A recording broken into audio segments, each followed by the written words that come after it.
የባህር ዳር ከተማ በተፈጥሮ ያላትን ሀብት እንድትጠቀም ለማድረግ ሰፋፊ ስራዎች እየተሰሩ ይገኛሉ። በኢፌዴሪ ጠቅላይ ሚኒስትር ዶክተር አብይ አህመድ የተመራውን ልዑክ በባህር ዳር እየተከናወነ ያለውን የኮሪደርና በከተማም እየተሰሩ ያሉ ልማቶችን ተመልክተዋል።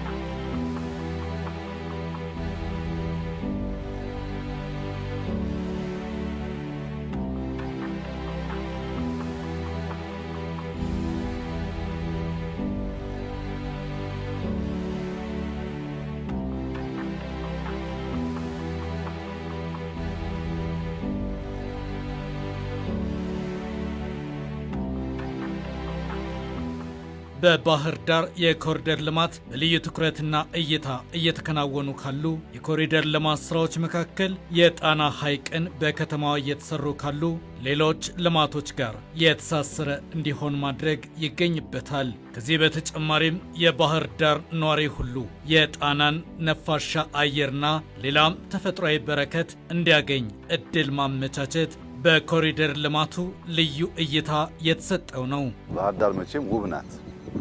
በተፈጥሮ የታደለች ናት። የአየር ንብረቷ የተመቸ ነው። እሱን ተስማሚ በሆነ መንገድ ቀደም ሲል እንዳያችሁት በተለየ ወክወይ እጅግ በጣም ሰፊ በሆነ መንገድ አብዛኛው ቦታ በግራናይትም የተቀላቀለ ተሰርቷል። ይሄ ሰው ለመንቀሳቀስ ባይክ ለማድረግ በእግሩ ለመሄድ በእጅጉ የሚመች ነው። ከዚያ ባሻገር ግን በጣም የሚገርመው ስራ ባህር ዳር ላይ ያየሁት ከዚህ ቀደም ማህበረሰቡ ጣናን በቀላሉ አክሰስ ማድረግ አይችልም። በርካታ ቦታ ጣና ከፈት ተደርጎ ሰው በወክ አድርጎ ውሃውን ማየት እንዲችል አክሰስ ማድረግ እንዲችል በውሃ አካባቢ እንዲዝናና የሚያስችል በጣም ድንቅ ስራ ተሰርቷል። ኮሪደሩ በጣም ትልቁ ስራ ወይም ደግሞ የባህር ዳር ከተማ ልማት ትልቁ ስራ የጣናን ሐይቅ አክሰሰብል እንዲሆን ማድረግ ነው ለከተማው። እሱም ነፋሻማ መሆኑን ህብረተሰቡ በጣም ሞቅ ባለ አየር ጊዜ ከጣና የሚነሳውን ንፋስ በደንብ ፊል እንዲያደርገው ወይም ደግሞ ቀዝቀዝ የሚያደርግ ነገር እንዳለ አይተናል። እንግዲህ በዚያ በጣና ሐይቅ አካባቢ የባህር ዳር ዩኒቨርሲቲ የሚገኝበት ነው። ብዙ ተማሪዎች እዚያ የሚማሩበት ነው። ወደ ጣና ሐይቅ ሄደው ዋይፋይ እየተጠቀሙ ማጥናትን ቢፈልጉ በጣም ምቹ የሆነ ነገር እየተገነባ እንዳለ ነው ያየ ነው።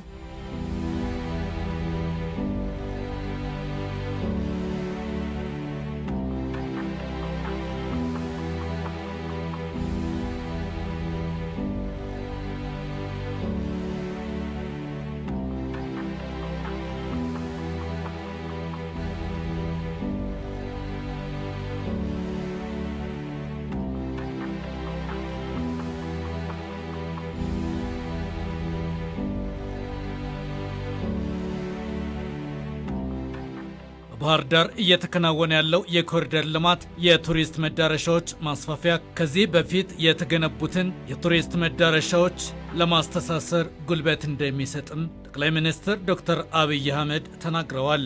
ኮሪደር ልማት የምንለው የገበታ ፕሮጀክቶች የምንላቸው ለየብቻ ሲቆሙ አይላንድ ናቸው።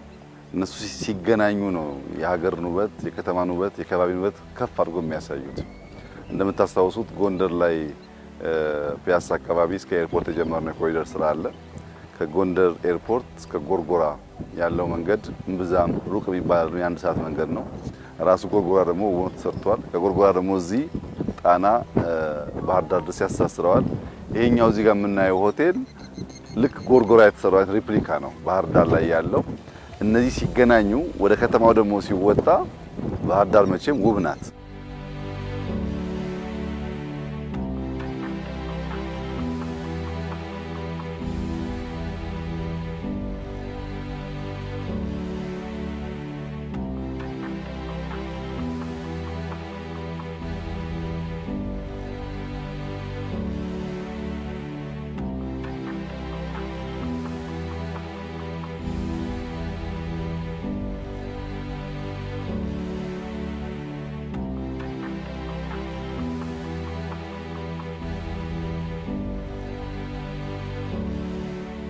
ደግሞ የባህር ዳር የኮሪደር ልማት ከሌሎች ከተሞች የተለየ የብርታት የጽናት ፈተናዎችን እየተጋፈጡም የመፈጸም አቅም ማሳያ መሆኑንም ጠቅላይ ሚኒስትሩ አንስተዋል። ባህር ዳር ለየት የሚያደርገው ሬዚሊየንስ ማሳያ ነው። በችግር ውስጥ በፈተና ውስጥም ቢሆን ማልማት እንደሚቻል፣ በችግር ውስጥም ቢሆን ስራ መስራት እንደሚቻል የሚያሳይ ከተማ ነው። አርባ ምንጭ ተሰርቷል፣ የኮሪደር ስራ ተጀምሯል። ነገር ግን ሰላሙ በአንጻራዊ የተሻለ ነው። ጅማ ተሰርቷል፣ በአንጻራዊ የተሻለ ነው። ባህር ዳርም በእነሱ ፔስ ሲሰራ ማየት በችግር ውስጥም ቢሆን ህልም ካለ ትጋት ካለ ከባቢ መለወጥ ልማት ማምጣት እንደሚቻል የሚያመላክት ሆኖ ያገኘሁትና ተፈጥሮ ውብ ነው። መቼም ይሄን ውሃ እንዲሁ ዝም ብለን ልንተወው አንችልም።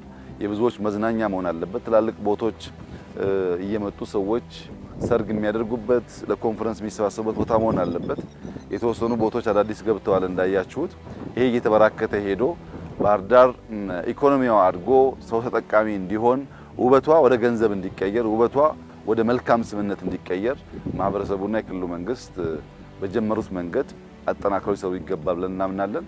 ባየነው ነገር በጣም ደስተኞች ነን። ባህር ዳር ተፈጥሮ ውብ አድርጎ የሰራት ድንቅ ናት። የሰው ልጆች ትጋት ሲደመርበት ደግሞ ልዩ ድምቀትና መስህብን እያገኘች ነው። አሁን በባህር ዳር የሚታይ የሚጎበኘው ብዙ መዝናኛ መናፈሻው ብዙ የቱሪስት መዳረሻው እየሰፋ ስለመሆኑ ተመላክቷል። ባህር ዳር እንግዶቿን በተፈጥሮ ፈገግታ እየተቀበለች ነው። በተንቀሳቀስንበት ጊዜ ደግሞ ብዙ ከውጭ የመጡ ቱሪስቶችንም አይተናል። እየተንቀሳቀሱ ነው። የባህር ዳር አጠቃላይ እንቅስቃሴ ሰላማዊ መሆኑን አይተናል። ብዙ ቦታዎች ለቱሪስት መናፈሻነት ለህዝቡ መናፈሻነት እየተከፈቱ እንደሆነ አይተናል።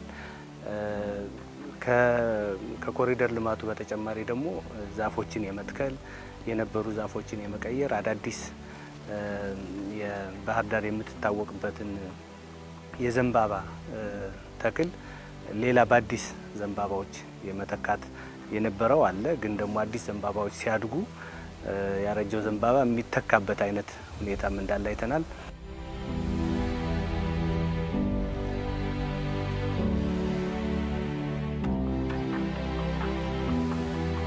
ባህር ዳር የኮሪደር ልማትና አጠቃላይ ከተማዋን የማልማት ሂደት ስራው በልዩ አመራር የመከወኑ ማሳያ እንደሆነም ጠቅላይ ሚኒስትሩ አንስተዋል። የስራው አጠቃላይ ውጤት ድልድዩን ወስደን ይህንን የጎርጎራ ሬፕሊካ እዚህ ያለው ወስደን የተሰራበት መንገድ ስናይ የአመራር ትጋት፣ የአመራር ጥረት፣ የአመራር ቪዥን በግልጽ ይታያል። ክቡር ፕሬዝዳንቱ ስራውን የጀመሩት ከቢሮአቸው ነው። ቢሮአቸው አካባቢ ካጸዱ በኋላ ቢሮአቸው ያለውን ጎረቤት እያስተሳሰሩ ነው እዚህ ያደረሱትና ባህር ዳር አሁን በጀመርነው መንገድ አመት 2 አመት ብንሰራ በእርግጠኝነት ውብ የሆነ ከተማ በኢትዮጵያ ደረጃ ብቻ ሳይሆን በአፍሪካ ደረጃ እጅግ ውብ የሆነ ከተማ ይወጣዋል።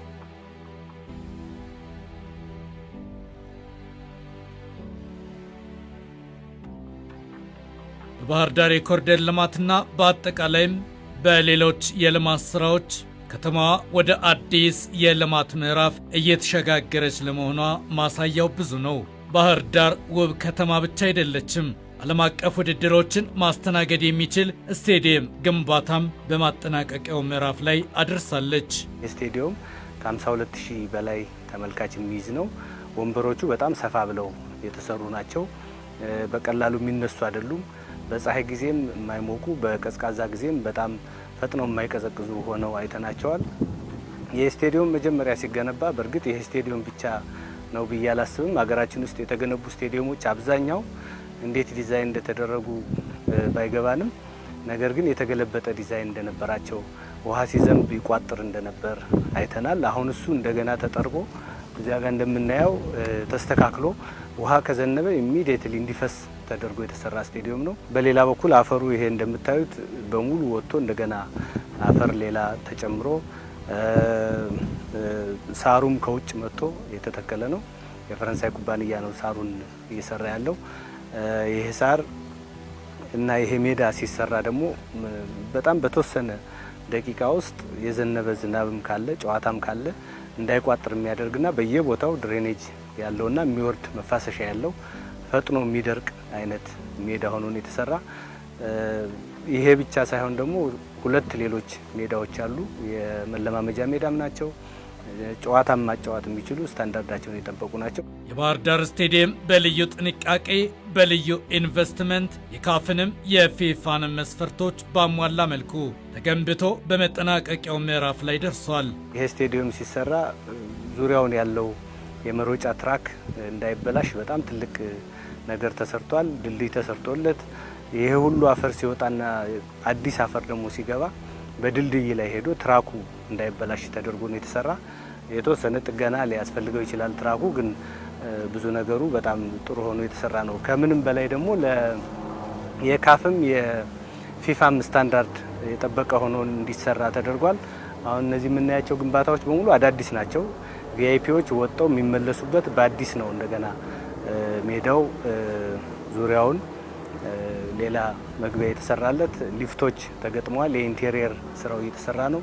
መብራቶች ኦልሞስት አብዛኛው ገብተዋል። የመግጠም ስራ ነው የሚቀረው። ወንበሮች እየተገጠሙ ነው።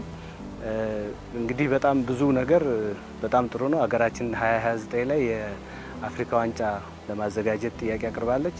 እንግዲህ ከተፈቀደ አንዱ መዳረሻ ባህር ዳር ይሆናል ብለን እናስባለን። ባህር ዳር ዙሪያ ደግሞ እነ ጎርጎራ የተሰሩ ሎጆች አሉ። እንዲሁም ደግሞ ጎንደር ፋሲል በደንብ በሚገባ ታድሷል። ጢስ አባይ አለ፣ መንገዱ እየተሰራ ነው። እነዘግ ያሉ እሱም መንገዱ እየተሰራለት ነው። ብዙ የቱሪዝም መዳረሻ ቦታዎች በባህር ዳር አካባቢ ያሉ። ከዚያም ባለፈ ደግሞ ከአዲስ አበባ ባህር ዳር ቱሪስት መጥቶ ከዚያ በኋላ ወደ ሰሜን ወደ ጎንደር ወደ አክሱም መሄድ ቢፈልግ በዚህ እንዲሄድና እዚህ ደግሞ የተወሰነ ጊዜ እንዲያጠፋ የሚያደርግ ነገር ነው። ይህን ስቴዲየም እንግዲህ ወደፊት እያሰብን ያለ ነው። ሌሎች የአፍሪካ ብቻ ሳይሆን የዓለም ታላላቅ ክለቦች አገራቸው ላይ ኳስ የማይጫወቱበት ዘመን አለ። የበረዶ ዘመን ሲሆን በጣም ከፍተኛ ሙቀት ሲሆን ከቤት በማያስወጣበት ጊዜ ትሬኒንጋቸውን እዚህ መጥተው እንዲሰሩ ለማድረግ በጣም ትልቅ ተስፋ ያለው ስቴዲየም ነው። ላንድስኬፑ ዙሪያውን አይታችሁት ከሆነ በደንብ ሳሩም ተተክሏል። ዛፎች እንግዲህ አንድ ክረምት ካለፈ በኋላ ለውጡን የምናየው ይሆናል። ወኮዎች ተሰርተዋል። ሁሉ ነገር የቻለ ስቴዲየም ነው። ከ80 በላይ ሱቆች አሉት። ዙሪያውን 11 አካባቢ ካፌዎችና ሬስቶራንቶች አሉት።